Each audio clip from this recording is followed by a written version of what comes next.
In this video, we'll be going over how to generate a tree through atree3d, and then using a particle flow with vray instancer to distribute those trees over a plane.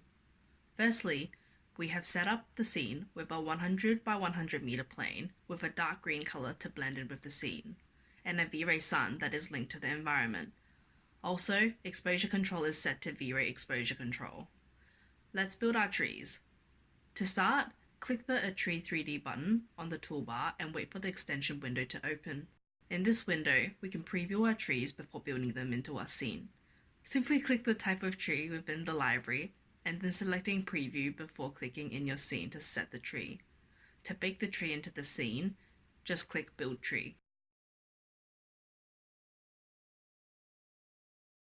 We'll build a second tree to allow for more variation. The panels on the right hand side of the window can change the style of the tree, so adjust it to your liking. Next, build the tree into the scene. Next is to insert a particle flow. To do this, search Particle Systems in the General Modify tab and insert a PF source into your scene. Click the Particle View tab and we can begin adjusting our particle flow. In Birth, we can change the emit stop to 0 as we are not animating the trees. Amount is the number of particles we are using, so for now we can leave that at 200. Next, position icon, speed, and shape can be deleted as we are not using those actions. We will instead be using position object and scale. Click on position object and add an emitter object before selecting your plane. This will move all your particles from the PF source onto the plane. In scale, you can change the scale variation to produce different sized trees.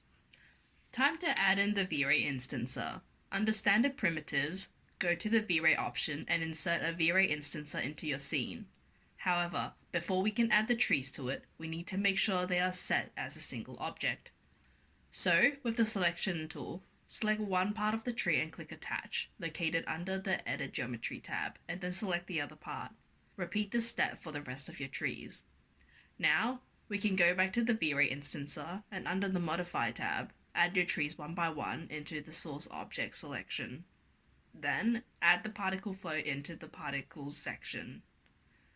When we hit render, you can see that the trees are rotated at weird angles. If this happens, simply go back to the particle view and under rotation, set the drop-down menu to random horizontal instead of random 3D. Now you can see that our trees are all standing up straight. This particle flow system also works on non-flat terrains. For example, we will start by selecting the plane and under Modify, increase the segments. We will be increasing it by 10 for this tutorial. The more segments you have on the plane, the more points you can adjust. Next, under the Modifier tab, select Noise, and by adjusting each of the options, we can change the face of the terrain. To finish, simply press Render to see the tree scattered across the non-linear plane.